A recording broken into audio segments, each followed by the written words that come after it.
ಈ ಮೊದಲು ಯಾವ ವಿಷಯ ಆಗಿದೆ ಅಂದ್ರೆ ಶ್ರವಣ ಮತ್ತು ಮನವ ಬೇರೆ ಮುಂದಿನ ಪ್ರಕರಣದಲ್ಲಿ ವಿಶದವಾಗಿ ವಿಸ್ತಾರವಾಗಿ ವರ್ಣಿಸ್ಯಾರ. ಶ್ರವಣದ ಕಾರ್ಯ ಏನು ಮತ್ತು ಮನದ ಕಾರ್ಯ ಏನು, ವಿದ್ಯಾಸನದ ಕಾರ್ಯ ಏನು, ಇವನ್ನ ನಾವು ತಿಳ್ಕೊಂಡ್ರೆ ಅದರ ಗುರಿ ಹೆಂಗ ಗುರಿ ತಿಳಿದ್ರೆ ನಾವು ಮುಟ್ಲಿಕ್ಕಾಗ್ತದೆ, ಊರು ತಿಳಿದ್ರೆ ಹೋಗ್ಬೇಕಾಗ್ತದೆ. ಎಲ್ಲಿ ಹೋಗ್ಬೇಕು ಅನ್ನೋದು ತಪ್ಪು ಸರಿಯಾಗಿ ಕಲ್ಪನಾ ಇದ್ರೆ ನಾವು ಅಲ್ಲಿಗೆ ಟಿಕೆಟ್ ತೆಗಿತೀವಿ, ಅಲ್ಲಿಗೆ ಹೋಗ್ತೀವಿ.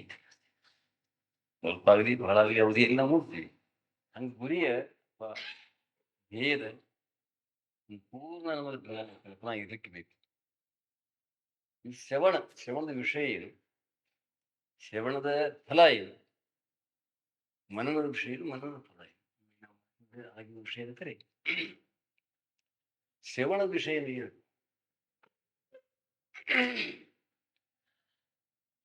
ಅಂದ್ರೆ ನಮ್ಮಲ್ಲಿ ಏನು ಸಂಶಯಗಳವ, ಆ ಸಂಶಯ ನಿವಾರಣಾರ್ಥವಾಗಿ ಅಥವಾ ನಮ್ಮಲ್ಲಿ ಅಜ್ಞಾನದ ವಿಪರೀತ ಜ್ಞಾನ ಎರಡು ಪ್ರತಿಯೊಬ್ಬರಲ್ಲೂ ಸಾಮಾನ್ಯವಾಗಿ ಎಲ್ಲ ಜೀವ ಮಾತ್ರರಿಗೆ ಒಂದು ಅಜ್ಞಾನ, ಒಂದು ವಿಪರೀತ ಜ್ಞಾನ. ಅಜ್ಞಾನ ಎದರ ಅಜ್ಞಾನ? ತನ್ನ ನಿಜ ಸ್ವರೂಪದ ಅಜ್ಞಾನ. ವಿಪರೀತ ಜ್ಞಾನ ಎದರದು? ಆ ಅಜ್ಞಾನ ಮೂಲಕವಾಗಿ ವಿಪರೀತ ಗ್ರಹಿಸಿಕೊಂಡು ನಾ ಜೀವಿದ್ದೀನಿ, ನನಗಿದ್ದಂಥ ಇಲ್ಲ ಪಾಪ ಪುಣ್ಯಾದಿಗಳವ ಅಥವಾ ಸ್ವರ್ಗ ನರಕಾದಿಗಳವ, ನನ್ನ ಪುನರ್ಜನ್ಮದ ನಾನು ಜೀವ ಅಲ್ಪ ಇದ್ದೀನಿ ಅಂತ ಏನು ಅಜ್ಞಾನ ಫಲವಾಗಿ ಕಲ್ಪಿಸ್ಕೊಂಡನು. ಇವೆರಡನ್ನು ಎಲ್ಲರಿಗೂ ಮೊದಲು ಬಂದಂಥ ಸ್ವಾಭಾವಿಕವಾಗಿ ಮೊದಲಿಗೆ ಬಂದಿರ್ತಾರೆ. ಇವುಗಳು ನಿವಾರಣಾರ್ಥವಾಗಿ ಏನು ಉಪಾಯ ಇದೆ ಅಂದ್ರ ಆತ್ಮಜ್ಞಾನ ಉಪಾಯ ಇದೆ. ಆತ್ಮಜ್ಞಾನ ಯಥಾರ್ಥ ಸ್ವರೂಪವನ್ನ ನಾವು ಅಲ್ಲೇ ಇನ್ನೊಂದು ನಿರೂಪಣೆ ಮಾಡ್ತಾರೆ, ತಿಳ್ಕೊಂಬೋದು. ಇದರಿಂದ ಶ್ರವಣದ ಒಂದು ಕಾರ್ಯ ಅಂತ. ಅವಾಗ ಶ್ರವಣ ಮಾಡುವಾಗ ಎಲ್ಲಾ ವಿಷಯಗಳನ್ನ ಸಂಗ್ರಹಿಸಿಕೊಂಡು ಆಮೇಲೆ ತಾಯಿಯಿಂದ ಏಕಾಂತದಲ್ಲಿ ಒಬ್ಬನೇ ಇದ್ದಾಗ ಮನನ ಮಾಡುದು, ಪುನಃ ಅದನ್ನು ತೆಗೆದು ವಿಚಾರ ಮಾಡುದು, ಇದು ಮನನ.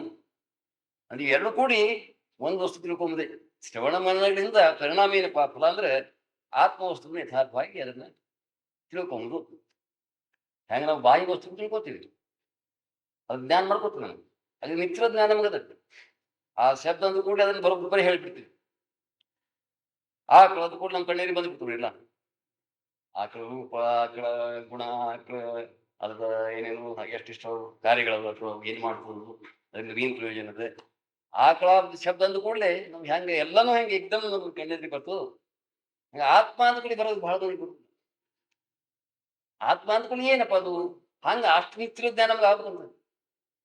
ಆತ್ಮದ ಇಂಥದ್ದು ಸತ್ತದ, ಚಿತ್ತದ, ಆನಂದದ, ನಾಮರೂಪ ಆಕಾರ ಗುಣರಹಿತದ ತನ್ನ ನಿಜ ಸ್ವರೂಪನೇ ಅದ. ಇವೆಲ್ಲ ಲಕ್ಷಣಗಳಿದಾವೆ. ಅಜಯ, ಅಮರ, ಅಜರಾಮರ, ಶಾಶ್ವತ, ನಿತ್ಯ, ಸತ್ಯ, ಇವು ಅನೇಕ ಲಕ್ಷಣಗಳವ. ಆ ಲಕ್ಷಣ ನಮ್ಮ ಎದುರಿಗೆ ಬರ್ಬೇಕು. ಮತ್ತದು ಯಾವುದು ಎಲ್ಲಿದೆ ಅದನ್ನು ಲಕ್ಷ ಬರ್ತದೆ. ಎಲ್ಲಿ ತನ್ನ ಸ್ವರೂಪವಾಗಿ ಅದ, ತನ್ನಲ್ಲಿ ಅದದು ನಿಜವಾಗಿಯೂ ತಾನೇ ಅದು. ಖರೆ ನಾವಿಂದ ಅದನ್ನ ನಾವು ಬೇರೆಯಾಗಿ ತಿಳ್ಕೊಂಡು ಅದು ನಮ್ಮೊಳಗಂತ ಹೇಳ್ಬೇಕಾಗಿದೆ. ಹಿಂತಿಕೋತ್ಕಾರ ಆತ್ಮ ನಮ್ಮೊಳಗಿದ್ದಾನ ಅಂತ ಹೇಳ್ಬೇಕಾದ್ರೆ ನಾವು ಏನ್ ತಿಳ್ಕೊಳ್ಳೋದ್ರ ಮೇಲೆ ಸೇರಿ ನಾವು ತಿಳ್ಕೊಂಡಂಗ ಮೊದಲು ಅದು ತಪ್ಪು ಸಮತಲ್ಲ. ಇದು ಹೆಂಗೆ ಉದಾಹರಣೆ ಹೇಳ್ಬೇಕಾದ್ರೆ ತೆಂಗಿನಕಾಯಿ ಒಳಗೆ ಹೋಗ್ತದೆ ಅಂತ ನಾ ಹೇಳ್ತೇನೆ. ತೆಂಗಿನಕಾಯಿ ಮೇಲೆ ಬರಟ್ಲಿ ತೆಂಗಿನಕಾಯಿ ಹಂಗೆ ತಿಳ್ಕೊಂಡಿವಿ ಅಂತ ಒಳಗೆ ಹೋಗ್ರಿ ಅಂತ ಹೇಳ್ತೇವೆ. ಖರೀ ನೀವಾ ತೆಂಗಿನಕಾಯಿ ಅಂದ್ರೆ ಹೋಗ್ರಿ ಮೇಲೆ ಬರ್ತೇನು? ಅಲ್ಲ, ಹೋಗ್ರಿ ತೆಂಗಿನಕಾಯಿ ನಿವಾದ. ಹಂಗೆ ನಿಜವಾದ ನೀವು ಅಂದ್ರೆ ಈ ದೇಹ ಮೇಲೆ ತಿಳ್ಕೊಳ್ಳೋದಲ್ಲ. ಆತ್ಮ ಅಂದ್ರೆ ನೀವು ಹಿಂದ ತಿಳಿತದ ಏನೋ ಲೆಕ್ಕ. ನಮ್ಮ ಮೊದಲಿನ ಪೂರ್ವ ನಮ್ಗೆ ಭಾವನಾ ಬಂದಾವ. ಆ ಪ್ರಕಾರ ನಾವು ಬೋಧ ಮಾಡೋಕ್ಕಾಗ್ತದೆ. ಅಂದ್ರೆ ಇದ್ದಾನೆ ಆತ್ಮ ಅಂತ ನಾವು ಬೇರೆ ಇದೀವಿ, ಆತ್ಮ ಒಳಗಿದ್ದಾನೆ ಅಂತ ಹಿಂಗೆ ಬಂದದ್ದು. ಆ ಪ್ರಕಾರವಾಗಿ ನಾವು ಹೋದ್ರೆ ಅಂದ್ರೆ ತನ್ನಲ್ಲಿ ಶಾಶ್ವತವಾಗಿ, ನಿರ್ವಿಕಾರವಾಗಿ, ಮತ್ತ ಪರಮ ಸಮಾಧಾನ ರೂಪವಾಗಿ, ಆನಂದ ರೂಪವಾಗಿ, ಅಖಂಡವಾಗಿ ಹಿಂಗೆ ಬೆಳಗುವಂತಹ ಒಂದು ವಸ್ತು ಅದ. ಅದು ಆತ್ಮ ಅಂತ ಆತ್ಮನ ಯಥಾರ್ಥವಾದ ಜ್ಞಾನ ನಿಮ್ಗೆ ಆಗುದು. ಆತ್ಮ ಇದು ಬಹಳ ಅತ್ಯಂತ ಮಹತ್ವದ ಮಾತು. ಆತ್ಮಜ್ಞಾನ ಇಲ್ಲ ಶಬ್ದ ಎಲ್ಲರೂ ಉಪಯೋಗ ವಾಪಸ್ತಾರೆ, ತನಗೆ ಅನುಕೂಲ ವಾಪಸ್ತಾರೆ. ಖರೆ ಆತ್ಮದ ಸಂಬಂಧ ಜ್ಞಾನ ಸಂಬಂಧ ಇಲ್ಲ. ಅದಕ್ಕೆ ಆತ್ಮಜ್ಞಾನ ಅದಕ್ಕೆ ಅಂದ್ರೆ ಯಾವ ಶಬ್ದದ ಈ ವಿಧಾನ ಇರ್ತದೆ ಅರ್ಥ ಮಾಡ್ಬೇಕಂತಂದ್ರೆ ಆ ಶಬ್ದ ವಿಂಗಡಿಸಿ ಮಾಡಿದ್ರೆ ಗೊತ್ತಾಗ್ತದೆ. ಆತ್ಮಜ್ಞಾನ ಸ್ಪಷ್ಟ ಹೇಳ್ತಿರ್ಲಿಕ್ಕಾಗಿ ಆತ್ಮಸ್ವರೂಪದ ಯಥಾರ್ಥವಾದಂತ ಅನುಭವಿತ್ವಾದಂತ ಜ್ಞಾನ ಇಷ್ಟು ಆತ್ಮಜ್ಞಾನ ಇದಕ್ಕೆ ಅರ್ಥ ಮಾಡಿ ನಾವು ಮಾಡ್ಲಾರ್ದೆ ನಾವು ಎದಕರೆ ಆತ್ಮಜ್ಞಾನ ಅಂತ ಅಲ್ಲಿಕತ್ತೀವಿ ನಾವು. ಅದಕ್ಕೆ ಆತ್ಮಸ್ವರೂಪದ ಇದೆ ಹಿಂಗೆ ಸ್ಪಷ್ಟವಾಗಿ ಅನುಭವಯುಕ್ತವಾಗಿ ನಿಚ್ಚಳವಾಗಿ ತಿಳಿಯುವುದರಿಂದ ಇದು ಶ್ರವಣ ಮತ್ತು ಮನದ ಕಾರ್ಯ ಅಂತ. ಈಗ ತಿಳಿದಪ್ಪ ಅಂದ್ರೆ ಮನ ಫಲಿಸ್ತು ಮನ್ ನಮ್ಮ ಸರಿಯಾಗಿ ಅರ್ಥ ಇನ್ನು ಆತ್ಮ ಹ್ಯಾಂಗು ಏನಿದ್ದಾನೋ ನೀನು ಆತ್ಮ ಬೇರೆ ಒಬ್ಬ ಹಿಂಗೆ ತಿಳ್ಕೊಂಡು ನೀವು ಆತ್ಮನೇ ಹ್ಯಾಂಗಿದ್ದು ಇಷ್ಟಿದ್ದಾನೋ ಹೆಬ್ಬಟ್ಟಿದ್ದಾನೋ ಏನಿದ್ದಾನೋ ಸೋಟಿದ್ದಾನೋ ಹಿಂಗೆ ವರ್ಣನೆ ಮಾಡಿದೇನ್ರಿ ಅದು ತಿಳ್ಕೊಳಗೆ ಒಂದು ಕಾರಣ ಆಗ್ಯದ. ಇದಕ್ಕಿಂದ ಕೆಲವರು ಅಂದ್ರೆ ಒಂದು ಆ ಮಧ್ಯಂತರ ಅವಸ್ಥೆಗೆ ಒಳಗೆ ಅವು ಏನು ಕಾಣಿಸ್ತದ ಹೆಬ್ಬಟ್ಟಷ್ಟು ಆತ್ಮ ಕಾಣಿಸ್ತಾನಪ್ಪ ಆತ್ಮನ ಸ್ವರೂಪ ಕಾಣಿಸ್ತದೆ ಒಂದು ಧ್ಯಾನಗಳು ಬಂದ ಕಾಣಿಸ್ತದೆ ತಿಳ್ಕೊಂಡು ಅದು ಅವನೇ ಆತ್ಮ ಆಗಿರ್ಬೋದು ಅಂತ ಹಿಂಗೊಂದು ಒಂದು ಕಲ್ಪನೆಯಿಂದ ಅದಕ್ಕೆ ಆತ್ಮ ಪ್ರಾದೇಶ ಮಾತು ಒಂದು ಸೋತಿದ್ದಾನೆ ಅಂತ ಏನಿಲ್ಲ ಅಂತ ಒಂದು ಬಹಳ ಸಾವಿರ ಕೋಟಿ ಸೂರ್ಯನಷ್ಟು ತೇಜೋಮಾನಿದೆ ಅಂತ ಒಂದು ಆದ್ರೆ ಅವೆಲ್ಲ ಇಂದ ಮಧ್ಯಂತರ ಅವಸ್ಥೆಗಳವ ಅಥವಾ ಭಾವನೆಗಳವ ಹೊರತಾಗಿ ನಿಜವಾದ ಆತ್ಮಜ್ಞಾನ ಲಕ್ಷಣ ಅಲ್ಲ. ಆತ್ಮಜ್ಞಾನ ಯಾವ್ದಪ್ಪ ಅಂದ್ರೆ ಅರ್ಥನ ಯಥಾರ್ಥ ಬಂದ ಜ್ಞಾನ ಆತ್ಮಜ್ಞಾನ ಹೊರತಾಗಿ ಸರಳ ಸುಲಭದಲ್ಲಿ ಯಾರಿಗೆ ಬರೋಬ್ಬರಿ ತಿಳಿಯೋದೇನು ಆತ್ಮಜ್ಞಾನ ಆತ್ಮನ ಜ್ಞಾನ ಆತ್ಮಜ್ಞಾನ. ಪದಾರ್ಥ ಯಾವ ಪದಾರ್ಥ ಹೇಳ್ತೀವಿ ಈ ಕುದುರೆ ಅಂತ ಕುದುರೆ ಜ್ಞಾನ ಅಂತ ಒಂದು ಈಗ ನಾವೇನು ಯಾರು ಕೇಳಿ ಹೋಗ್ಬೇಕು ಕುದುರೆ ಜ್ಞಾನ ಅಂದ್ರೆ ಏನು ಹೆಂಗಿರ್ತದೆ ಕುದುರೆಯ ಜ್ಞಾನ ಅಂತ ಕುದುರೆ ಜ್ಞಾನ. ಆತ್ಮನ ಜ್ಞಾನ ಆತ್ಮಜ್ಞಾನ ಎಷ್ಟು ಸುಲಭ ಅರ್ಥ ಮಾಡಿ ಯಾರಿಗೂ ಬರೋದು ನೋಡಿ ಹೇಳ್ತೀವಿ.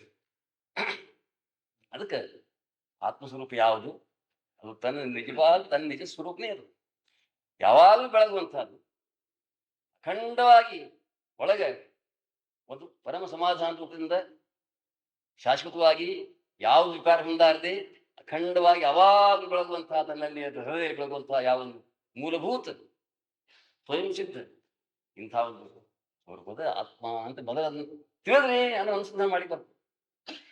ಮುಂದಿನ ಮೂರನೇ ದಿನದಲ್ಲ ನೀವು ಮಿತ್ರ ಮಾಡ್ದಂತ ಕೊಡೋಗ್ಬೇಕು. ಹೌದು ಮಿತ್ರ ಯಾವ್ದು ಮಾಡಪ್ಪ ಗೊತ್ತಾದ್ರೆ ಅವ್ನ ದೊಡ್ಡ ಹೋಗ್ತೀರಿ ಮಾತಾಡ್ತೀರಿ ಮಾತಾಡಿ ಅವ್ದೇ ಅವನದೇ ಕಿರ್ತಿ ತಿಳ್ಕೊಂಡ್ರೆ ಹೆಂಗೆ ಮಿತ್ರ ಮಾಡೋದು ಯಾವ ಮಿತ್ರ ಮಾಡ್ಬೇಕಾಗಿದೆ ಅವನದೇ ನಿಮ್ಗೆ ಗೊತ್ತಿಲ್ಲ ಯಾವನೇ ಅನ್ಸುದು ಅದು ಯಾರು ಮಿತ್ರ ಮಾಡೋದು ಸಾಹೇಬ ನಮಸ್ಕಾರ ಜಿ ಉಳಿಕಿದೆ ಉಪರಿ ಅಂತ ನಾನು ಸಾಹೇಬ ನಮಸ್ಕಾರ ಮಾಡ್ಬೇಕು ಸಾಹೇಬ್ ಯಾರು ಬಂದು ತಿಳ್ಕೊ ಮೊದಲಿನ ಡಗಾವಲ್ಲಿ ನಿಂತಿರ್ತಾರೆ ನೋಡ್ರಿ ಚಲೋ ಹಾಕೊಂಡು ಅವ ಸಾಹೇಬ್ರೆ ಅಂತಾನ ಅದಕ್ಕೆ ಸಾದಾ ವೇಷ ಇರ್ತಾನೆ ಹಿಂದೆ ಇವ್ ಬಂದ್ ಒಳಗೆ ವಿಶೇಷ ಕಾಣಿಸ್ತಾನೆ ನೋಡ್ರಿ ಈ ಬಾಡಿ ಗಾರ್ಡ್ ಇರ್ತಾರ ಎಷ್ಟು ಅವ್ರದ್ದು ಇದು ಹೋಗ್ಬೇಕು ನೀನ್ ತಿಳ್ಕೊಂಡು ಅವನೇ ಸಾಹಿತ್ಯ ತಿಳ್ಕೊಂಡು ಅವನೇ ರಾಷ್ಟ್ರಾಧ್ಯಕ್ಷ ತಿಳ್ಕೊಂಡ್ರೆ ಅವ್ರ ನೇತೃತ್ವ ಮಾಡಿದ್ರೆ ದೊಡ್ಡ ಪದವಿ ಸಿಗ್ಬೋದೇ ನಮ್ಗೆ ದೊಡ್ಡ ನೌಕರಿ ಬೇಕಾಗಿ ತಿಳ್ಕೊಂಡು ಅಥವಾ ಗವರ್ನರ್ ಸೀಟ್ ಬೇಕಾಗಿದೆ ಒಬ್ಬ ದೊಡ್ಡ MLA ಇದ್ದ ಅವಾಗೇನು ನಾವು ಗವರ್ನರ್ ಪದವಿ ಬೇಕು ಅಂತ ಅವ್ನ ಮನಸ್ಸಿಗೆ ಬಂತು ನೀವೇನಪ್ಪ ಹಂಗಾರೆ ರಾಷ್ಟ್ರಾಧ್ಯಕ್ಷ ಭೇಟ ಆಗ ರಾಷ್ಟ್ರಾಧ್ಯಕ್ಷ ಯಾರು ನಾವು ಗೊತ್ತಿರ್ತದೆ ಅಂತ ಕೊಟ್ಟು ಭೇಟ ಅಂತ ಕೂಡ ಸಿಗ್ತದೆ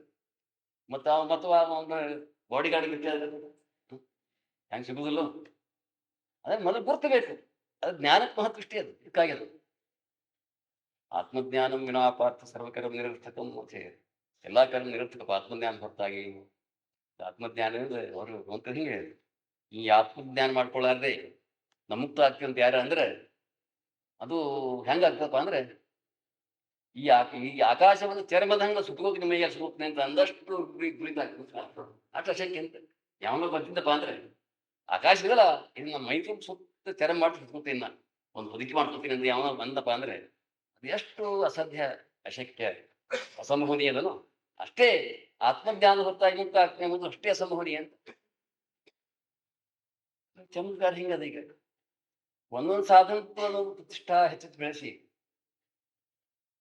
ಜಗತ್ತೊಳಗಿಂದ ನಾಮಸ್ಮರಣೆ ಸಾಧನೆ ಅದ್ರಾಗೂ ಏನಿದೆ ಗುಪ್ತವಾಗಿ ನಾಮಸ್ಮರಣೆ ಇದೆ ಮಂತ್ರ ಬಂದು ಶ್ರೀರಾಮ್ ಜಯ ರಾಮ್ ಜಯ ಜಯ ರಾಮ್ ಹಿಂಗ ಅನ್ನೋದು ಬಂದು ಇನ್ನೊಂದು ಅಕ್ಷರ ನಾಮಸ್ಮರಣೆ ಅದನ್ನು ಒಬ್ಬರು ಪ್ರಚಾರ ಮಾಡ್ಬೇಕು ಇದರಿಂದ ಮುಕ್ತಿ ಆಗ್ತದೆ ಜ್ಞಾನ ಬೇಡ ಏನ್ ಬೇಡ ಬೇಡ ನಮ್ಗೆ ಹಿಂಗ ಒಂದು ಸಾಧನದ್ದು ಪ್ರತಿಷ್ಠೆ ಬೆಳೆಸೋದ್ರೊಳಗಾಗಿ ಆ ಮುಖ್ಯ ಜ್ಞಾನದ ಖಂಡನ ಮಾಡಿಕತ್ತಿದ್ರು ಅವ್ರಂದ್ರು ಈ ನಾಮಸ್ಮರಣೆ ಜಪ ಮಾಡ್ರಪ್ಪ ಒಂದ್ ಸಂಪ್ರದಾಯ ಇಂಥದ ಬರೀ ಬಾಯಿ ಜಪ ಮಾಡೋದು ಒಳಗಿನ ನಾಮಸ್ಮರಣೆ ಇಲ್ಲ ಶ್ರೀರಾಮ್ ಜಯ ರಾಮ್ ಮಾಡ್ತೀವಿ ಜಪ ಮಾತ್ರ ನೋಡ್ರಿ ಒಂದ್ 11,1108 ಮಾಡ್ರಿ 108 ಮಾಡ್ರಿ ಕೋಟಿ ಮಾಡ್ರಿ ಅವ್ ಬರೀರಿ ಅದ್ರಲ್ಲಿ ಮುಕ್ತಿ ಆಗ್ತದೆ ಇಷ್ಟೇ ಬಿಡೋದೇನ್ರಿ ಮುಕ್ತಿ ಸ್ವರೂಪ ತಿಳಿಸಂಗಿಲ್ಲ. ಮುಕ್ತಿ ಅಂದ್ರೆ ಏನು, ಹೆಂಗಾಗ್ತದೆ ಏನು ಚಾತ್ಸಿದ್ಧವಾಗಿ ವೇದಾಂತದಲ್ಲಿ ಅಥವಾ ತುಳಸಿದಲ್ಲಿ ಅಥವಾ ಜ್ಞಾನಿಗಳು ಹೇಳಿದಂತಹ ಮುಕ್ತಿ ಸ್ವರೂಪ ಯಾವುದು, ಅದು ಯಾವ ಯೋಗ್ಯವಾದಂತಹ ಮಾರ್ಗದ ಅದು ಒಂದು ಸಾಧನ.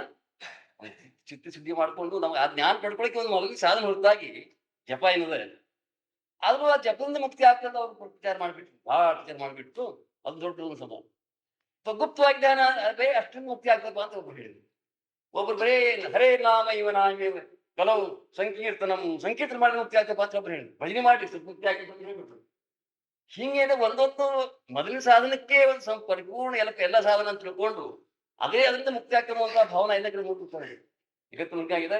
ಎಷ್ಟೋ ಮಂದಿ ಹಿಂಗೆ ಹೇಳ್ಯಾರ, ತುಕಾರ ಮಾರಿ ಹೇಳ್ರಿ ಏನು ನಾಮಾವತಿ ಅಕ್ಷರ ಪುರಾಣ ಆಚಾರ ಹೋಗಿ ನಾಮಾವತಿ ಪೂರ್ತಿ ಎಲ್ಲ ಬಹಳ ಮಂದಿ ಹೇಳ್ಯಾರ ನಾಮ ಮುಕ್ತಿ ಆಗ್ತದಪ್ಪ ಇದು ನಮ್ಮದನ್ನ ಮಾಡಿ ಮುಕ್ತಿ ಆಗ್ತದೆ ಅಂತ ಹೇಳಿದ್ರೆ ಏನ್ ಹೇಳ್ಯಾರ ನೋಡ್ರಿ ಕೆಲವು.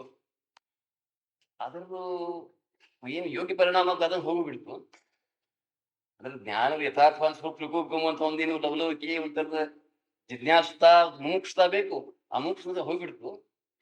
ಮತ್ತೆ ಕೇವಲ ಪರಿಣಾಮ ಅಂದ್ರೆ ಅದು ಇದು ಸಹಾಯ ಇಲ್ಲದೆ ಜ್ಞಾನ ಅಥವಾ ವೈರಾಗ್ಯ ಸಹಾಯ ಇಲ್ಲದೆ ಬರೀ ನಾಮದ ನಿರಸ್ಕರಣೆ ಆಗ್ತದೆ. ಅದು ನಾಮ ಬರೀ ಮಹತ್ವ ಎಷ್ಟು ಬೇಕು ಹೊರತಾಗಿ ಖರೀ ನಾಮಸ್ಕೊಂಡು ಯಾರಿಗೂ ಬೆಳೆಸಲಿಲ್ಲ, ಫಲನೂ ಯಾರಿಗೆ ಬರಲಿಲ್ಲ. ಹಿಂಗೆ ಮಾಡಿ ಬೆಚ್ಚ ಮಾಡುದು ಸುಮ್ಮನೆ ಹೊರತು ಹೋಗ್ಬೋದು ಅಂತ ಇದೇ ಒಂದು ಎಲ್ಲರೂ ಭಾವನೆ ಆಗಿಬಿಡ್ತು. ಅದಕ್ಕೆ ಅವ್ರಂದ್ರೆ ಆತ್ಮಜ್ಞಾನ ಇವೆಲ್ಲ ಇದು ಬಹಳ ಶ್ರೇಷ್ಠಪ್ಪ. ಇವೆಲ್ಲ ಏನು ಸಾಧನಗಳು ಮೊದಲು ಮಾಡ್ತಕ್ಕಂಥ ಸಾಧನಗಳು. ಈಗ ನಮ್ಮ ಬುದ್ಧಿ ಪ್ರಕಾರ ಇದಾಗ್ಲಿ ಪ್ರಗಲ್ಭಾಗ್ಲಿ ಇದ್ರಲ್ಲಿ ತಿಳಿಯುವ ಶಕ್ತಿ ಬರ್ಲಿ, ಅದು ವೈರಾಗ್ಯ ಉತ್ಪನ್ನ ಆಗ್ಲಿ. ಅವರೇ ಸುದ್ದಿ ಲಕ್ಷಣ ಏನಪ್ಪ ವೈರಾಗ್ಯ ಉತ್ಪನ್ನ ಆಗುದು. ವೈರಾಗ್ಯ ಉತ್ಪನ್ನ ಆಗಿರೋ ಚಿಂತಿದ್ದೆ ಆಗಿಲ್ಲ ಅಂತ ತಿಳ್ಕೊಂಡ್ರಿ. ಮತ್ತು ವೈರಾಗ್ಯ ಲಕ್ಷಣ ಏನು? ಮುಮುಕ್ಷದಲ್ಲಿ ಮಾಡೋದು. ಸತ್ಯ ಯಾವುದನ್ನು ನಾವು ಶೋಧಿಸೋದನ್ನ ಸಾಕ್ಷಾತ್ ಪಡ್ಕೊಳ್ಳಿಕ್ಕೆ ಬೇಕು ಅಂತ ಆಗುದು. ಸತ್ಯ ಸ್ವರೂಪ ಯಾವುದು ಅಂತ ಜ್ಞಾನ ಯಥಾರ್ಥ ತಿಳಿಸಿ ಹೇಳ್ತದೆ. ಅಂದ್ರೆ ಆತ್ಮಜ್ಞಾನ ಅಂತ ಏನದಲ್ಲ, ಆತ್ಮಜ್ಞಾನ ಅಂತ ಸ್ಪಷ್ಟವಾಗಿ ಇರ್ಲಿಕ್ಕಾಗಿ ಆತ್ಮ ಅಂದ್ರೆ ಯಾರು ತನ್ನ ಸ್ವತಃ ಆತ್ಮ ಶಬ್ದ ಇಷ್ಟು ಸುಲಭ ಉದ್ದಾಮ ವಾಪರಿಸಿರೋದು ಎಲ್ಲರಿಗೂ ತಿಳಿಲಿ ಅಂತ ಆತ್ಮ ಸ್ವತಃ ಇಷ್ಟೊಂದು ಗೊತ್ತಿಲ್ಲ, ಯಾರಿಗೆ ಗೊತ್ತಿಲ್ಲ. ಹೇಳಿದ್ರಿ ಹೌದು, ಇನ್ನು ನಾವು ಸ್ವಲ್ಪ ಆತ್ಮವಂಶ ಹೇಳ್ಬೇಕು ನಾವು ಬಹಳ ಅಂದ್ರೆ ತಾನು ತೋರಿಸ್ಬೇಕು ಆತ್ಮ ಅಂತ ಇದ್ದವ್ರಿಗೆ ಗೊತ್ತದಲ್ಲ. ಹೌದು, ಆತ್ಮಪೌರುಷ ಹೇಳ್ತಾನೆ, ಆತ್ಮಸ್ಥಿತಿ ಮಾಡ್ಕೊತಾನವ ನೀವು ಅಂತೇನು ಆತ್ಮ ಅಂತ ಸಂಸ್ಕೃತ ಹೊರತು ಬರೋಬ್ಬರಿ ಶಬ್ದ ಆಗ್ತದೆ.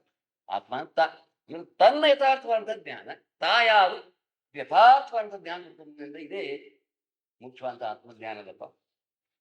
ಅದನ್ನೇ ಇಲ್ಲಿ ಯಾವುದು ಹೇಳ್ಯಾರ ಆತ್ಮಸ್ವರೂಪ ಯಾವುದು ತನ್ನ ಹೃದಯದಲ್ಲಿ ಸ್ವತಃ ಸಿದ್ಧವಾಗಿ ಸ್ವಾಭಾವಿಕವಾಗಿ ಆಧಾರಭೂತವಾಗಿ ಅಖಂಡವಾಗಿ ಯಾವಾಗಲೂ ಪ್ರಕಾಶ ಬೆಳಗುವಂತಹ ಬರೇ ಒಂದು ಅಸ್ತಿತ್ವ, ಬರೇ ಕೇವಲ ಚಿನ್ಮಾತ್ರ ಅಥವಾ ಕೇವಲ ಚೈತನ್ಯ ಅಥವಾ ಕೇವಲ ಕೇವಲ ಏನಲ್ಲ ಆನಂದ ಅಥವಾ ಸಮಾಧಾನ ಶಾಂತಿ ಅಖಂಡ ಈ ಸ್ವರೂಪದಿಂದ ಎಲ್ಲ ಹೃದಯದಲ್ಲಿ ಬರುವಂತ ಆಧಾರವಾಗಿದ್ದಂತಹ ಯಾವೊಂದು ಸ್ವಾನುಭೂತ ವಸ್ತು ಅದನ್ನು ಅದು ಆತ್ಮ. ಈ ನಾವು ಶ್ರವಣ ಮನ್ನಣದಿಂದ ಇದು ತಿಳ್ಕೊಬೇಕು. ಈಗ ಪೂರ್ವಗ್ರಹಣ ಎಲ್ಲ ಬಿಡಬೇಕು. ನಾವು ತಿಳ್ಕೊಂಡು ಇದು ಮಾಡಿ ಸಾಕು. ಇದೇ ಇದೇ ಇದೇ ಇದೇ ತಿಳ್ಕೊಳ್ಳೋದು ನಮ್ಗೆ ಕಲ್ಪನೆ ಆಗಿತ್ತು. ಹೇಳ್ತೀವಿ ಹೇಳಿದ್ರು ದೊಡ್ಡವ್ರು ಇರ್ಬೋದು, ಆದ್ರೂ ನಾವೇಂದಲ್ಲ ಈಗೇನು ನಾವೆಲ್ಲನೂ ಬದುಕಿ ಸೇರಿಸಿ ಏನು ವಿಷಯ ನಡೆದ ಅಂತ ತಿಳ್ಕೊಬೇಕು.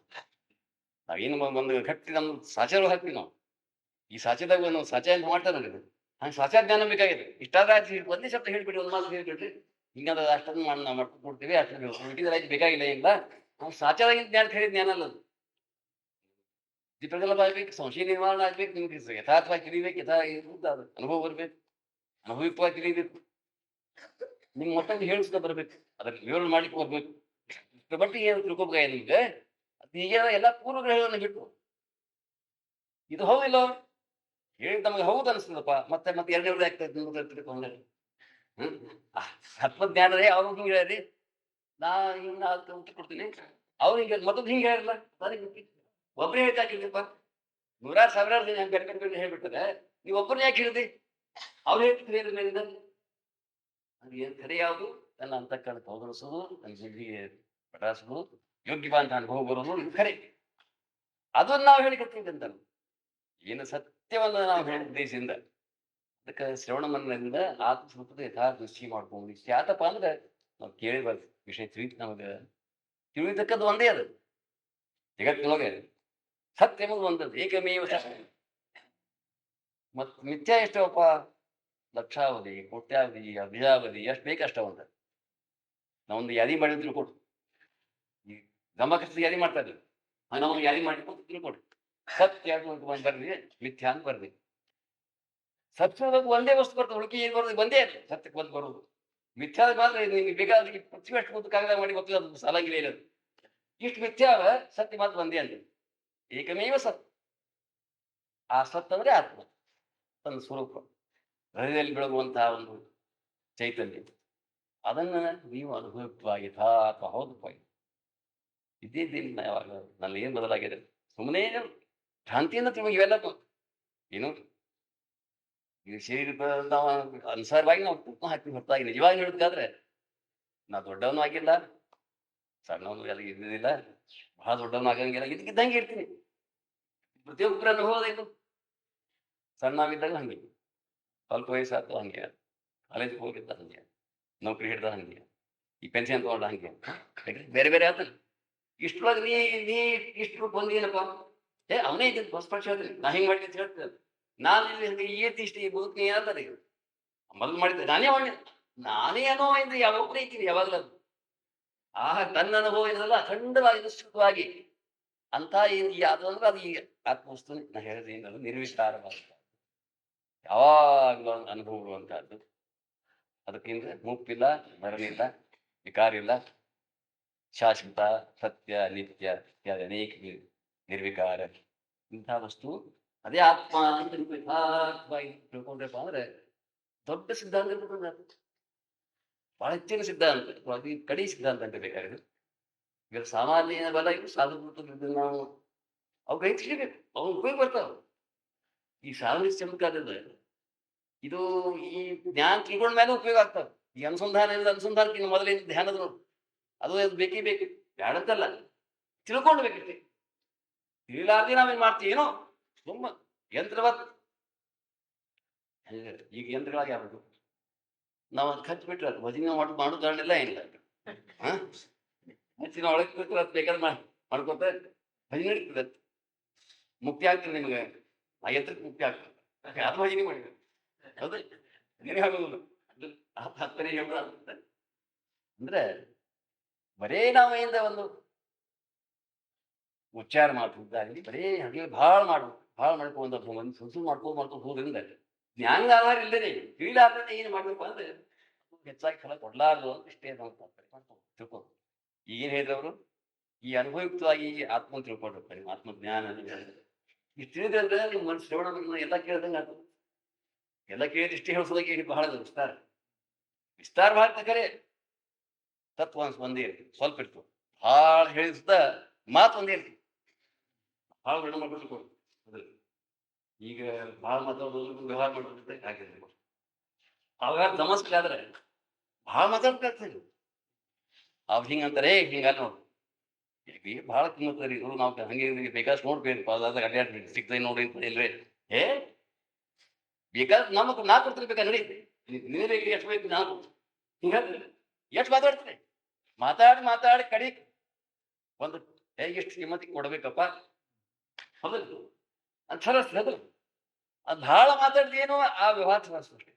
ಇಷ್ಟು ಕಿಮ್ಮತ್ತಿಗೆ ನಾವು ಕೊಡ್ಬೇಕು ಇಷ್ಟೇನಿಲ್ಲ, ಇಷ್ಟು ವ್ಯವಹಾರ ಆತಪ್ಪ ಭಾಳ ಮಾತಾಡ್ದಂಗೆ ಆಯ್ತು. ಮಾತಾಡ್ಲಾದ ಒಂದು ಸರಸ್ತು ಕೊಡು, ಕಡಿಮೆ ಮಾತಾಡೋದು ಸರಸ್ತ, ಭಾಳ ಮಾತಾಡೋದು ಸರಸ್ತ, ಕಡಿಮೆ ಮಾತಾಡೋದು ಸರಸ್ತ. ಸೊ ಒಂದೇ ಮಾತಿಗೆ ಅಷ್ಟು ಅವ್ನಿದೆ ಇತ್ತು, ಯುಕ್ತಿ ಇತ್ತು, ಒಂದು ಮಾತಿಗೆ ಹೋಗ್ಬಿಟ್ಟಂದು ಅಂದ್ರೆ ವ್ಯವಹಾರ ಆಯ್ತಿಲ್ಲ.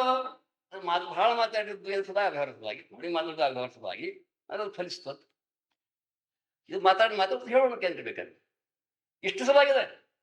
ನಿಮ್ಮ ಆತ್ಮಸ್ವರೂಪ ಯಥಾರ್ಥ ಅನುಭವಿಕ ಜ್ಞಾನ ನಿಮ್ಗೆ ಆಗ್ಬೇಕು ಅಂತ ಹೇಳೋ ಸಲುವಾಗಿದೆ. ನಾವು ಭಾಳ ದೃಷ್ಟಾಂತ ಕೊಟ್ಟು ಭಾಳ ಆಧಾರ ಕೊಟ್ಟು ಹೇಳಿ ಅಥವಾ ಸಾಮಾನ್ಯ ವ್ಯವಹಾರಗಳನ್ನು ಕೊಟ್ಟು ಹೇಳಿ ಅಥವಾ ಹೌದು ಅನ್ಸೋ ನಿಮ್ಗೆ ಯಾವ್ದು ಬೇಕಾದ್ರೆ ನಿಮ್ಗೆ ಹೇಳಿ ನಿಮ್ಗೆ ಹೌದು ಅನಿಸ್ತಿಲ್ಲೋ ನೀವು ಎಲ್ಲ ಶ್ರವಣ ಮಾಡ್ದಂಗೆ ಆಯ್ತು. ನೀವು ವೇದ ಶ್ರವಣ ಮಾಡ್ದಂಗೆ ಆಯ್ತು, ಶ್ರವಣ ಮಾಡ್ದಂಗೆ ಆಯ್ತು, ಎಷ್ಟು ಗ್ರಂಥ ಹೇಳಿ ಎಲ್ಲ ಗ್ರಂಥ ಶ್ರವಣ ಮಾಡ್ದಂಗೆ ಆಯ್ತು. ಅಂದ್ರೆ ಎಲ್ಲಾ ಗ್ರಂಥ ಶ್ರವಣದ ವಾಚನದ ಎಲ್ಲಾ ವಾಚನ ಮಾಡ್ತಾರೆ. ಪುಸ್ತಕ ಓದಾಕ ಜಗತ್ತು ಎಷ್ಟು ಪುಸ್ತಕ ಎಲ್ಲ ಓದಿದಪ್ಪ ನಾವು ಅಂತ ಹೇಳಿದ್ವಿ. ಏನ್ ಭಾಷಾ ಬರಂಗಿಲ್ಲ, ಎಲ್ಲ ಇದು ಮಾಡ್ತೀವಿ, ಎಲ್ಲರೂ ಹೇಳಿ ತಿಳ್ಕೊಂಡು ಮತ್ತೆ ಎಲ್ಲ ಉಂಟಂಗೆ ಆಗಲ್ಲ. ಈ ರೀತಿಯಲ್ಲಿ ಎಲ್ಲಾ ಶ್ರವಣದ ಎಲ್ಲಾ ವಾಚನದ ಎಲ್ಲ ವಿಚಾರದ ಎಲ್ಲಾ ಫಲವಾಗಿ ನನ್ನ ಆತ್ಮ ಯಥಾರ್ಥವಾಗಿ ನಾವು ಗ್ರಹಿಸಬೇಕು. ಅದು ಶ್ರವಣ ಕಾರ್ಯದ ಅದನ್ನು ಅವ್ರು ಈ ಸರಿ ಹೇಳ್ಯಾರ ನಿಮ್ಗೆ ಹೇಳ್ಯಾರ. ಇನ್ನು ಮುಂದೆ ತಿಳಿದ ಮೇಲೆ ಅದು ತಿಳಿದಲ್ಲಿ ಬುದ್ಧಿಯಿಂದ ಅಲ್ಲ, ಯಾಕೆ ತಿಳ್ಬೇಕು ಹೆಂಗೆ ಅಂದ್ರೆ ಇದೊಂದು ಚಮತ್ಕಾರಿ ತಿಳ್ಬೇಕು. ಎರಡನೇ ವಸ್ತುಗಳನ್ನ ನಾವು ಬುದ್ಧಿ ಅಂತ ತಿಳಿಬಹುದು. ಮೊದಲು ಆ ಬುದ್ಧಿಗೂ ಯಾವ ಚೈತನ್ಯ ಕೊಟ್ಟದು, ಜ್ಞಾನ ಕೊಟ್ಟದು, ಆ ವಸ್ತುನ ಬುದ್ಧಿ ಅಂತ ಹ್ಯಾಕೆ ತಿಳಿಬಹುದು ವಿಚಾರ ಮಾಡ್ತೀನಿ. ಈ ಕೈ ಅಂತ ತಿಳ್ಕೊಂಡು ಇದು ವಸ್ತು ಹಿಡಿಬಹುದು, ಈ ತಿರುಗಿ ಮುಂದೆ ಇದನ್ನು ಹಿಡಿ ಅಂದ್ರೆ ಹಿಡಿ ಬರ್ಬೋದಿಲ್ಲ. ಎಲ್ಲಿ ಶಕ್ತಿ ಬಂದು ಅದನ್ನ ಸಿಗಬಹುದು ಎರಡನೇ ವಸ್ತು ಕೊಟ್ಟು. ಹಂಗೆ ಎರಡನೇ ವಸ್ತು ತಿಳಿಬಹುದು ಬುದ್ಧಿ, ಆದ್ರೆ ಬುದ್ಧಿಗೂ ಯಾವ ಪ್ರಕಾಶ ಅದನ್ನ ತಿಳಿದಾಡ್ತಪ್ಪ ಅಂತ. ಅದು ಮನಸ್ಸಿನ ತಿಳಿದಲ್ಲ, ಅದ್ರ ಮನಸ್ಸು ಅಡಗಿದಾಗ ತಿಳಿದಪ್ಪ ಅಂತ. ಬುದ್ಧಿಯನ್ನು ತಿಳಿದಲ್ಲ, ಬುದ್ಧಿ ಅಡಗಿದಾಗ ತಿಳಿದು. ಕಣ್ಣಿನ ತಿಳಿದಲ್ಲ, ಯಾವ ಅಂತರ್ಮುಖದ ತಿಳಿದಂತ. ಈ ತರದ್ದು ಯಾವ ತಿಳಿಯೋದು ಅದ್ರ ಜ್ಞಾನದ ಆತ್ಮಜ್ಞಾನ ಈ ರೀತಿಯಲ್ಲಿದಂತ. ಅನ್ಯ ವಸ್ತು ಜ್ಞಾನ ಹಂಗಿಲ್ಲ. ಹಂಗದನ್ನು ತಿಳ್ಕೊಡ್ತೇವೆ ನಮಗೆ ಭ್ರಮ ಕಾರಣ ಆಗ್ಯದ. ಅನ್ಯ ವಸ್ತು ಹಾಗೆ ನೋಡ್ತೀವಿ, ಹಂಗ ಅದನ್ನು ನೋಡ್ಬೇಕು ತಿಳಿದ್ರು ಅದನ್ನ. ಆಮೇಲೆ ಬಹಳ ಕಾಣಿಸ್ಬೇಕು, ಎತ್ತವಾಗಿ ದೊಡ್ಡದಾಗಿ ಕಾಣಿಸ್ಬೇಕು ಅಂದ್ರೆ ಖರೀ ಹಿಂಗೆ ತಿಳ್ಕೊಂಡಿವಲ್ಲ, ಅದು ಆತ್ಮ ಆಗ್ತದಿಲ್ಲ. ಹಿಂಗೆ ಒಂದು ಕಾಣಿಸ್ಬೇಕು ತಿಳ್ಕೊಡ್ರಿ. ಆತ್ಮ ಹೇಗೆ ಆಗ್ತದೆ? ಆತ್ಮ ಅಂದ್ರೆ ಕ್ರಿಯೇಟರ್ ಇದ್ದದ್ದು, ನಿಮ್ ಪ್ರಕಾಶ ಮಾಡುವಂತಹದ್ದು, ನಿಮ್ಮ ಅಂತರ್ಗತ ಇದ್ದದ್ದು, ನಿಮ್ಮ ನಿಜ ಸ್ವರೂಪ ಇದ್ದದ್ದು ಆತ್ಮ ಆಗುತ್ತೆ. ಅದು ಎಲ್ಲಿ ಕಾಣಿಸಿತ್ತು? ಅದು ಒಂದು ದೃಶ್ಯದ ಅದು ಆತ್ಮ ಏನಂದ್ರೆ ನೀ ನೋಡೋನು ಯಾರು? ನಾ ದೃಷ್ಟ ಇದ್ದೇನೆ, ಆತ್ಮ ಅಲ್ಲ ನನಗೆ ದೃಷ್ಟಾದೃಶಿ ದರ್ಶನ ಪುಟಿ ರೂಪದಲ್ಲಿ ಅಂದುಕೊಂಡು ಅದನ್ನ ನೋಡ್ಬೇಕು ಅಂತ ನಮ್ದು ಕಲ್ಪನಾ ಅದ, ತಿಳಿಬೇಕಂಬ ಕಲ್ಪನಾ ಅದ. ಅದು ನೋಡ್ಲಿಕ್ಕೆ ಅದು ಅದೃಶ್ಯದ, ಅಥವಾ ಬುದ್ಧಿಗೆ ನಿಲ್ಕುವುದಿಲ್ಲ, ವಾಣಿಗೆ ನಿಲ್ಕುವುದಿಲ್ಲ. ಆದ್ರೆ ಎದಕ್ಕೆ ನಿಲ್ಕಿದ್ರೆ ಹಂಗಾರೆ ಎದಕ್ಕೂ ನಿಲ್ಕಲ್ಲ ಇಲ್ಲಕ್ಕೆ ಆತಲ್ಲ, ನೀವು ಒಂದು ಕೇಳ್ಬೋದು. ಅದು ಅನುಭವಕ್ಕೆ ನಿಲ್ಕ ಒಂದು ಕತೆ ಅನುಭವಕ್ಕೆ ನಿಲ್ತದೆ, ಗೊತ್ತಾಗ್ತದೆ, ಅದಕ್ಕೂ ನಿಲ್ಕೋದಿಲ್ಲ ಅದು. ಹಾಗ ಅನುಭವದಿಂದ ಅಂತರ್ಮುಖವಾಗಿ ಅನುಭವವಾಗಿ ಆತ ನಿಜ ಸ್ವರೂಪವನ್ನು ಯಥಾರ್ಥವಾಗಿ ನಾವು ಗ್ರಹಿಸಿಕೊಡ್ಬೇಕು ಅಂದ್ರೆ ದೊಡ್ಡ ಕಾರ್ಯ ಮಾಡಿದಂಗೆ ಆತು. ಎಲ್ಲಾ ಸ್ಮೃತಿಗಳು, ಗ್ರಂಥಗಳು, ಎಲ್ಲ ಜ್ಞಾನಿಗಳು ಹೇಳಿದಂತಹ ಉಪದೇಶ ಮಾಡುವಂತಹ ಮುಖ್ಯವಾದಂತಹ ಸಿದ್ಧಾಂತವನ್ನು ಗ್ರಹಿಸಿದಂಗೆ ಆತು. ಅದನ್ನ ಇಲ್ಲಿ ಅವರು ಹಿಂದಿನ ಆ ಜ್ಞಾನವನ್ನು ಶ್ರವಣವನ್ನು ಕಾರ್ಯವನ್ನು ಈಗ ಅವರು ದೊಡ್ಡ ಮಾಡಿ ಹಿಂದೆ ಮಾಡ್ಯಾರ. ಅದಕ್ಕೆ ಸಾರ್ವಜನಿಕರಲ್ಲಿ ಹೇಳಿದೆ.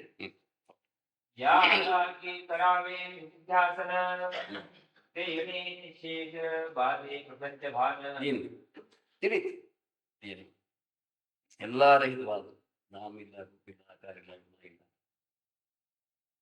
ಯಾವುದೂ ಇಲ್ಲಂತ ಒಂದು ಬರೇ ಒಂದು ಅನುಭವ ಮಾತ್ರ ಇದ್ದದ್ದು ಇಂತಹ ಆತ್ಮವಸ್ತು ತಾನೇ ಅಂತ ತಿಳಿತು ಮತ್ತೆ ಬಿಟ್ಬಿಡ್ತು, ಹೋಗ್ಬಿಡ್ತು. ನಾವ್ ಮಾಡ್ತೀವಿ ಬಿಡ್ತೀವಿ ಅದು. ಮತ್ ನಾ ತಿಳಿಸ್ಕೊಂಡು ನಾವು ಜೀವ, ನಾವು ವ್ಯವಹಾರಿಕ, ನಾವು ಪ್ರಪಂಚಿಕ, ನನಗೆ ಇಷ್ಟು ಕರ್ತವ್ಯ ಅಂತಾರೆ, ಇಷ್ಟು ವಜ್ಜೆ ಅದ, ವಜ್ಜೆ ಹೊತ್ಕೋತೀವಿ ನಾವೇ ಹೊತ್ಕೊಂಡು ನಾವೇ ಮಾತಾಡ್ತೀವಿ, ಇದು ಮಾಡ್ಕೊತೀವಿ. ಎಷ್ಟು ಭಾಳ ವಜ್ಜೆ ಅದ ಇದು, ಹಂಗೆ ನನ್ನ ತಲೆ ಮೇಲೆ ಭಾಳ ವಜ್ಜೆ ಅದ, ಹೊತ್ಕೊಂಡು ಹೋದ ಯಾರಪ್ಪ ನೀನೇ ನನಗೆ ಹಿಂಗದ ಅಂತ ಕೂಡ ಬಗ್ಗೆ ಅದ ವಜ್ಜೆ ಬರ್ತದೆ. ಯಾವ ಸರಿ ತಾನೇ ಹೊತ್ಕೊಂಡು ತಾನೇ ಅದೇ ಅಂತ ಭಯ ಮುಖ್ಯ ಆಗೋದು. ಹೀಗೇನು ಇದಕ್ಕೆ ಬಿಡ್ತಾನೆ, ಈ ತನ್ನ ಸ್ವರೂಪ ಜ್ಞಾನವನ್ನು ಬಿಡ್ತಾನೆ. ಮತ್ ಬಾಯಿಯಿಂದ ನಂದು ಚಲೋ ಮಾನ ಆತ್ಮ ಲಾಭ ಚಿಂತನೆ ಯಾವಾಗ ನಡೆದೇ ನಡೀತಂತ. ಇದೇ ಮನುಷ್ಯ ಜೀವನ ಮತ್ತೆ ಹೆಚ್ಚಿಗಿಲ್ಲ, ಪ್ರಪಂಚದ ಹೆಚ್ಚಿಗಿಲ್ಲ. ಮ್ಯಾಲ ಹೊರಗಿದ್ದು ಖರೆಯಾಗಿ ಪ್ರಪಂಚ ಅನ್ನೋದು ಅಂತಸ್ತೇನದೇ ನಿಮ್ಮ ಹೃದಯವಾಗಿ ನಡೀತದೆ. ಕಲ್ಪಾರೂಪದಿಂದ ಲಾಭ ಹಾನಿ ಯಾವಾಗ ಚಿಂತೆ. ಲಾಭ ಆದ್ರೆ ಸಮಾಧಾನ, ಇನ್ನಿಷ್ಟು ಹೆಚ್ಚು ಲಾಭ ಇದು ಕಡಿಮೆ ಲಾಭ ಅಂತ. ಇನ್ನು 10 ಪಟ್ಟು ಲಾಭ ಹೆಂಗ್ ಗಳಿಸ್ಬೇಕು ಅದನ್ನೇನ್ ಮಾಡ್ಬೇಕು ಮತ್ತೆ, ಅದು ಹೆಂಗೆ ಇದು ಮಾಡ್ಬೇಕು ಅದ್ ಕಲ್ಕೊಂಡು ಮತ್ತೆ ಚಿಂತೀನಿ. ನುಕ್ಸಾನ ಆದ ಚಿಂತೆ, ಲಾಭ ಆದ ಚಿಂತೆ. ಹೌದು, ಯಾಕೆ ಹಂಗೆ ಅದು. ಬಡತನ ಚಿಂತೆ, ಬಡತನ ಇದ್ರು ಬಡದ್ರ ಚಿಂತೆ, ಶ್ರೀಮಂತ ಇದ್ರು ಚಿಂತೆ. ಶ್ರೀಮಂತ ಹೆಂಗ್ ತಿಂತಿರ್ತಾರೆ ತಪ್ಪು ಕೇಳಿದಪ್ಪ ಅಂದ್ರೆ, ಅವು ಶ್ರೀಮಂತ ಕಾಣಿಸೋ ಚಿಂತಿರುದಿಲ್ಲ, ಬಡವ್ ಕಾಣಿಸ್ತಿರ್ಬೇಕು ಅಂತ ಇಷ್ಟು ಫರಕ. ಇವೇನ್ ಬಾಯ್ ಹಾಕೊಂಡಿರ್ತಾನೆ, ಹಿಂಗ್ ಕಾಣಿಸ್ತದೆ, ಇದು ಕಾಣಿಸ್ತಿದ್ದೆ ಹಾಕೊಂಡು ನಾವು ಈಗ ಊಟಕ್ಕೆ ಬರೀ ಸುಮ್ಮ ಬರೀ ಭಯ ಬರ್ತಾರೆ. ಇದು ಕಾಣಿಸ್ತಿತ್ತು, ಅವ್ನಿಗೆ ಕಾಣಿಸೋದು ಚಲೋ ಕಾಣಿಸ್ತದ ಭಾಳ ವಿವೇಕಿ ಏನು ತುಂಬ ಮಾಡಿಗಳು ಇಷ್ಟಾನು ಊಟ ಹಂಗೆಲ್ಲ ಕೈಯಿಂದ ಎಲ್ಲ ಕಾಣಿಸ್ತಿರ್ತಾರೆ. ಆದ್ರೆ ಅವನ ದುಃಖ ಒಳಗಿರ್ತದೆ. ಇದಕ್ಕಿಂತ ಕೆಟ್ಟರು ಈಗ ಹೊರಗಿನ ದುಃಖಕ್ಕಿಂತ ಒಂದು ಹೀಗಾಗ್ತಿದ್ದೆ. ಬಿಜಾಪುರ ಯಾರು ಮಾತೇ ಕಳಿಸಿದ್ದ ಇದ್ದವ್ರು ಹೇಳ್ಯಾರ, ಕ್ಲಬ್ನಾಗ ದೊಡ್ಡ ದೊಡ್ಡ ಮಂದಿ ಆಫೀಸರ್ಸ್ ಕೂಡ್ಸ್ಕೊಳ್ಬೇಕು, ಕಲೆಕ್ಟರು, DSP ಇಂಥವ್ರು ಕೂಡಿ ಒಂದು ಆಟ ಆಡೋದು ಹಂಗೆ ಹಿಂಗೆ ಮಾಡಿ ಕ್ಲಬ್ನಾಗ ಅಷ್ಟು ದೊಡ್ಡ ಕ್ಲಬ್ ಇತ್ತು. ಅವರೇ ಒಂದು ವಿಚಾರ ಮಾಡ್ರು, ಯಾರು ಸಿಕ್ಕಪ್ಪ ಹಂಗಾರೆ ಜಗತ್ತಿಗೆ ಯಾರು ಸಿಕ್ಕಿದ್ದ ಅಂತ ಅವ್ರು ತಂದು ಮಾಡಿ ಚರ್ಚೆ ಮಾಡ್ಕೊತಿದ್ರು. ಒಬ್ಬ ಹೇಳ್ದ, ಏನ್ರಿ ನಮ್ಗೆ ಪಗಾರ ದೊಡ್ಡ ಕಾರಣ ಸೇರ್ಕೊಂಡು ನಮ್ಗೆ ದೂರ ಎಂಟು ಜವಾಬ್ದಾರಿ ಮತ್ ನಮ್ಮ ಮನೆಯೊಳಗೆ ಏನು ಆಳ್ತಾರೆ ಇರ್ತಾರ ಅವ್ರ ಕಡೆ ಸ್ವಲ್ಪ ಆಗ್ತದೆ. ಎಲ್ಲಿ ಸುದ್ದಿ ಏನ್ ಸುದ್ದಿ ಆಮೇಲೆ ಎಲ್ಲಿ ಪ್ರತಿಯೊಬ್ಬರು ಹಿಂಗೆ ಹೇಳಿಕತ್ತಿರು. ನಮ್ದೇನು ಬರೋಬ್ರಿ ಇಲ್ಲ, ನಮ್ಗೆ ಬರೋಬ್ರಿ ಇಲ್ಲ, ನಮ್ಗೆ ಸುಖ ಇಲ್ಲ, ನಮ್ಗೆ ನಾವೇ ಸುಖ ಇಲ್ಲ ಅಂತ ಹೇಳಿಕತ್ತಿರು. ಯಾರು ಸುಖಿದೆ ಹಂಗಾರೆ ಬೇಕು ವಿಚಾರ ಬೇಕಲ್ಲ. ಯಾರು ಏನು ಇಲ್ಲ ಬೇಕಾರಿ ಇದ್ದ ನಾವು ಸುಖಿ ಅಂತ ಅವ್ರು ನಿರ್ಣಯ ಮಾಡಿಬಿಟ್ರೆ ನೋಡಿ ಎಷ್ಟು ಎಲ್ಲಿಗೆ ಜನರು ಎಷ್ಟು ಅವ್ರಿಗೆ ಕಾರಣಕ್ಕೆ ಅಡ್ಡಾಡ್ತಾರೆ. ಎಷ್ಟೋ ಸೇವಕರಿದ್ದಾರೆ, ಬೇಕಾದ ದೇವಾಗಿರ್ತದೆ. ಆದರೆ ಅವ್ರ ಅಂತಸ್ಥಿತಿಯಿಂದ ಅವ್ರು ದುಃಖಿ ಇರ್ತಾರಪ್ಪ. ಇದು ತಿಳ್ಕೊಂಡು ಸುಮ್ಮನೆ ಬಯಸ್ತೀವಿ ನಾವು. ಮ್ಯಾಲ ಜಾಗ ಬರೀ ಸಣ್ಣ ಜಾಗ ಇರ್ತದೆ, ಎಷ್ಟು ಬಯಸ್ ದುಃಖ ಆಗ್ತದೆ ವಿಚಾರ ಮಾಡ್ತೀವಿ. ಕಾಲ ಹೆಟ್ಟಾರ್ ಜವಾಬ್ದಾರಿ ಕೊಟ್ಟು 10 ವರ್ಷ ಕೈತು, ಅದು ಸಿಗ್ಲಿಲ್ಲಪ್ಪ, ನಮ್ಗೆ ಸಿಗಿಲ್ಲ. ಹೆಟ್ಟಾರ್ ನಮ್ಗೆ ಹೋಗಿ ನಮ್ಗೆ ನಂಬರ್ ಹಾಕ್ತು ಮತ್ತೊಂದು ಕೊಟ್ಟು ನೋಡು, ಅದೇ ಸಿಗ್ತಿ ದುಃಖ ಯಾವಾಗ ಏಕಚ್ಚಿತ. ಇಂಥ ದೊಡ್ಡ ಹುದ್ದೆ ಇದ್ರು ಅಲ್ಲಿ ಸುಖ ಇಲ್ಲ. ಒಂದು ಕ್ಲಾಸ್ ಹೆಟ್ಲಾರ್ಗ ದೊಡ್ಡ ನೀನು ಸುಖಿ ಆಗ್ತೀಯ. ಸಾಮಾನ್ಯ ಮಾತುಗಳಿಗೆ ನಾವು ದೊಡ್ಡ ಮತ್ ಕೊಡುವಂತ ಒಂದು ಲೆಕ್ಕ ದೊಡ್ಡ ಗೊತ್ತಿಲ್ಲ ನಮ್ಗೆ. ಅಲ್ಲೇ ವ್ಯವಹಾರ ಮಾಡಿದ್ವಿ, ಸಣ್ಣ ಸಣ್ಣೊಳಗೆ ನಾವು ವ್ಯವಹಾರ ಮಾಡಿ ಅದ್ರ ಮೇಲೆ ಹೋಗಿದ್ದೆ. ಅದಕ್ಕೆ ಮಹತ್ವ ಕೊಟ್ಟಿದ್ದಲ್ಲ, ಏಕಚಿತಕ್ಕೆ ಭಾವನೆಯಿಂದ ಮಕ್ಕಳುವಂತಹ ನಮ್ಮ ಏನಾಗಿದೆ ಪರಿಸ್ಥಿತಿ ಬಂದದ. ಅದು ಇಲ್ಲಿ ಮಾತ್ರ ಏನ್ ತಿಳ್ಕೊತಾನೆ ಮಾಡಿ ಸಾಧನೆ ತಿಳ್ಕೊತಾನೆ. ಇವು ಯಾವ ಸುಖದಾಯಕ ಅಲ್ಲ, ಯಾವ ಕರೆ ಅಲ್ಲ, ಇವು ಯಾವ ನನಗೂ ಸಂಬಂಧಿಸಿಲ್ಲ. ತಿಳ್ಕೊಂಡು ಏನಪ್ಪ ಸತ್ಯ ಆತ್ಮಸ್ವರೂಪ ಮಾತ್ರ, ಅದು ಸತ್ಯ, ಅದೇನಾಗಿದ್ದೀನಿ, ಅದೇ ಆನಂದ ರೂಪ, ಅದೇ ಅಖಂಡ ಆನಂದ ಬೇಕು ಅಂತ. ಅಂದ್ರೆ ಏನ್ ಮನ ಶ್ರಮವನ್ನೇ ನಿಶ್ಚಿತ ಮಾಡಿಲ್ಲ ನಾವು. ಅದನ್ನೇ ಹೆಚ್ಚಾಗಿ ಅಂದ್ರೆ ಆನಂದ ಅನುಭವಿಸ್ಬೇಕು ಅನ್ನುವಂತಹದ್ದು ನನಗೆ ಪ್ರವೃತ್ತಿ ಆಗ್ಬೇಕಂತ ನನ್ನ ಸಾಧಕ. ಅದೇನು ಸಾಮಾನ್ಯ ಅನ್ಸ್ಬೇಕು. ಹೊರಗಿನ ವ್ಯವಹಾರ ಇದು ಸಾಮಾನ್ಯದ, ಇದರಿಂದ ಅಸಾರದ. ಎಷ್ಟು ಮಾಡಿದ್ರು ಅದು ಕಿಮ್ಮತ್ತು ಅಷ್ಟೇ. ಅದು ಭಾಳ ಮಾಡಿದ್ರು ಅಷ್ಟೇ, ಮಾಡಿದ್ರು ಭಾಳ ಮಾಡ್ಬೇಕಪ್ಪ, ಭಾಳ ನೀನು ಭಾಳ ಆಗುದಿಲ್ಲ. 10 ಮನೆ ಕಟ್ಸಿದ್ರಪ್ಪ ಅಂದ್ರೆ ನೀವಿರೋದು ಒಂದೇ ಮನೆಗೆ 10 ಮನೆಗೆ ಇರ್ತಿದ್ರು. ಅದ್ರ ಒಂದು ಕೂಲಿನೇ ಮತ್ತೊಂದು ನಿಮ್ ಪಾಲಿಗೆ ಒಂದು ಕೂಲಿನೇ. ಭಾಳ ಬೆಳೆಸಿದ್ದಪ್ಪ ನಾವು, ಭಾಳ ಏನ್ರಿ ದೊಡ್ಡ ಹೊತ್ತ ನಾವು 1000 ತಿಂಗಳು ದೊಡ್ಡ ಕಾಳ ತಿಂದ್ವಿ. ನಾವು ತಿನ್ನೋದು ಎಷ್ಟಪ್ಪ ಎಷ್ಟೇ ಅಂತ ಅರ್ಥ. ಭಾಳ ಚಮ್ಮ ಇದು ವ್ಯವಹಾರಿಕ ಲೌಕಿಕ ದೃಷ್ಟಿ ಹೊರತಾಗಿ ಇವಾಗ ಹೇಳ್ಬೇಕಾದ್ರೆ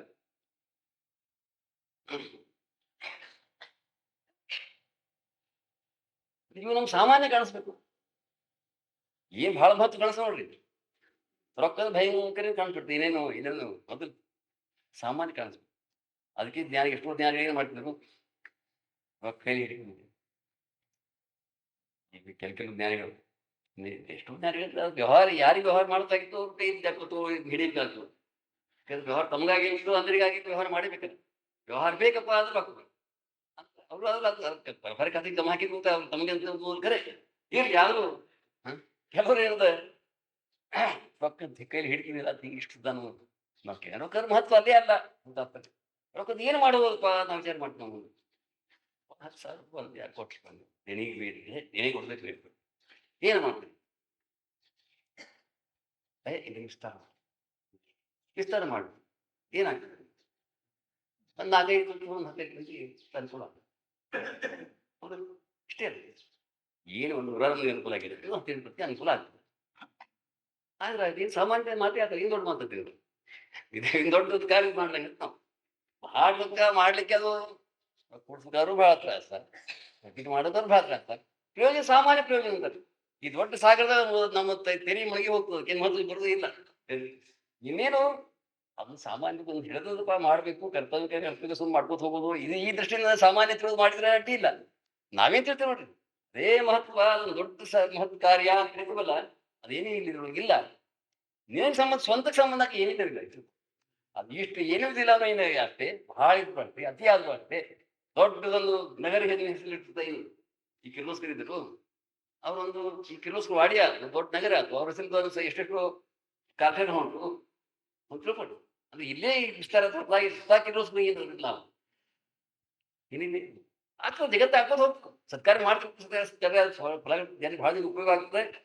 ಇಷ್ಟೇ ಹೊರತಾಗಿ ತನ್ನ ಸ್ವಂತ ದೃಷ್ಟಿಯಿಂದ ಇವು ತನ್ನ ಆತ್ಮಸ್ವರೂಪ ತನಗೆ ಗಂಟೆ ಹೊರತಾಗಿ ಇವೇ ಹೊರಗಿನಿಂದ ಏನು ಸಂಬಂಧ ಇಲ್ಲಪ್ಪ ಅನ್ನುವಂಥದ್ದು ಒಂದು ವೈರಾಗ್ಯ ಹಾಗೆ ಗುರಿ ಸ್ವಸ್ವರೂಪ ತನ್ನ ನಿಜ ಸ್ವರೂಪ ಚಿದಾನಂದ ಘನ ಅಂತ ಸಚ್ಚಿದಾನಂದ ಚಿದಾನಂದ ಘನ. ಆ ಪರಮಾತ್ಮ ಸ್ವರೂಪಕ್ಕೆ ಇದೇ ಯಾರಾದ್ರೂ ಕೊಟ್ಟಿರ್ತಾರೆ, ಹೆಸರು ಕೊಟ್ಟಿರೋದು ಹೆಸರು ಅದ ಅಂತ ಅಂದ್ರೆ